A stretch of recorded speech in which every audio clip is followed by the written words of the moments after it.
Today we're going to finalize the book of Esther, and this book is on the whole book of Esther.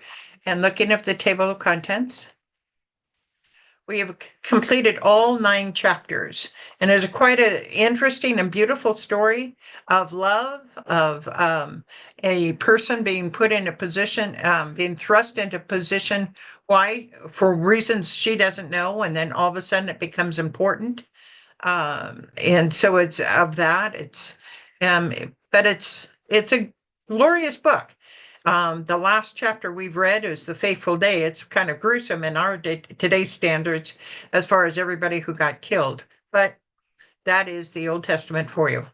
So today we're going to be doing chapter 10, the Feast of Purim.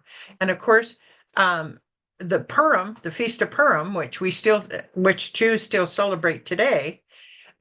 In the Feast of Purim, they read the whole book of Esther, and they make great fun of it, which we're going to find out when we read chapter 10. But the Feast of Purim is based on this story when the Jews got saved.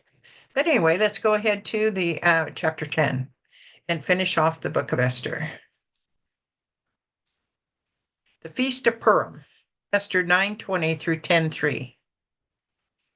Mordecai recorded these events, and he sent letters to all the Jews throughout the provinces of King Xerxes, near and far, to have them celebrate annually the 14th and 15th days of the month of Adar, as the time when the Jews got relief from their enemies, and as the month when their sorrow was turned into joy and their mourning into a day of celebration.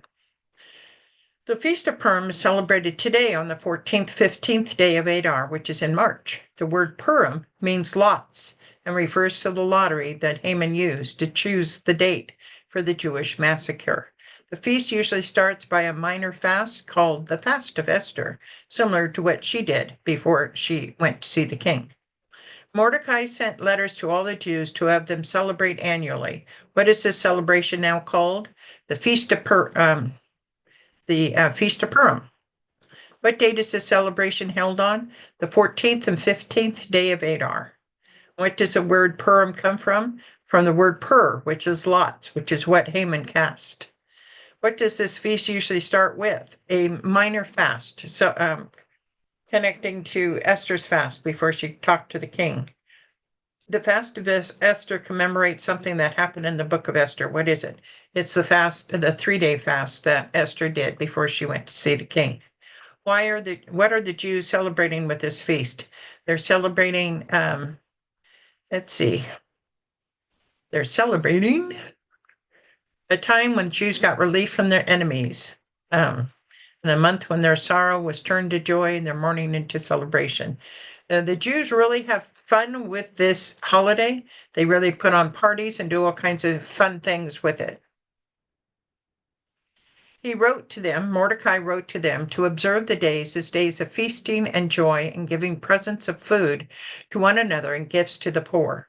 So the Jews agreed to continue the celebration they had begun, doing what Mordecai had written to them.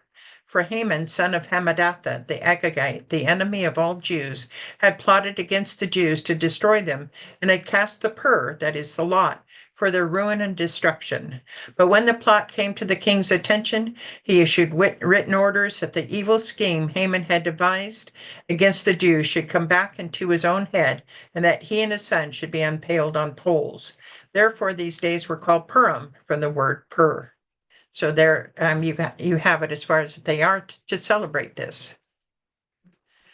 Because of everything written in this letter and because of what they had seen and what had happened to them, the Jews took it on themselves to establish the custom that they and their descendants and all who joined them should without fail observe these 2 days every year in the way prescribed and at the time appointed.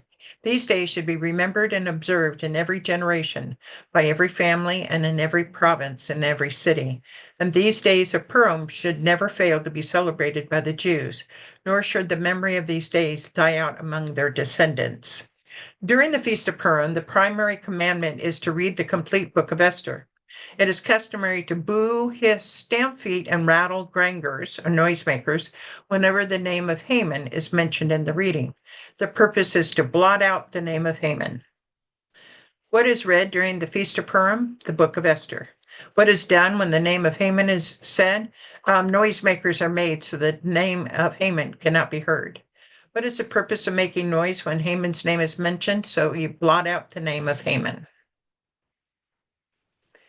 So Queen Esther, daughter of Abihail, along with Mordecai the Jew, wrote with full authority to confirm this second letter concerning Purim.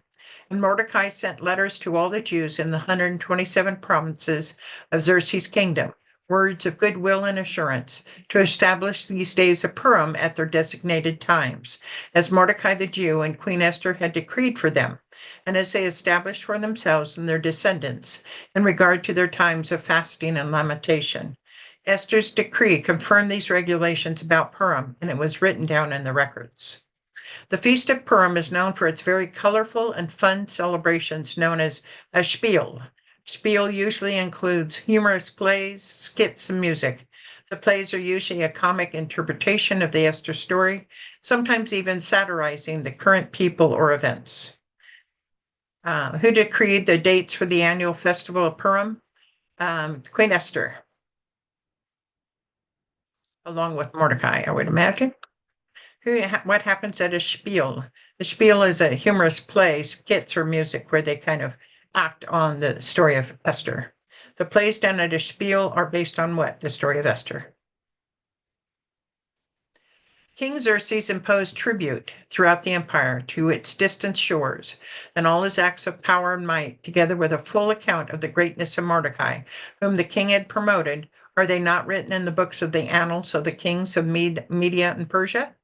Mordecai the Jew was second in rank to King Xerxes, preeminent among the Jews, and held in high esteem by his many fellows because he worked for the good of his people and spoke up for the welfare of the Jews.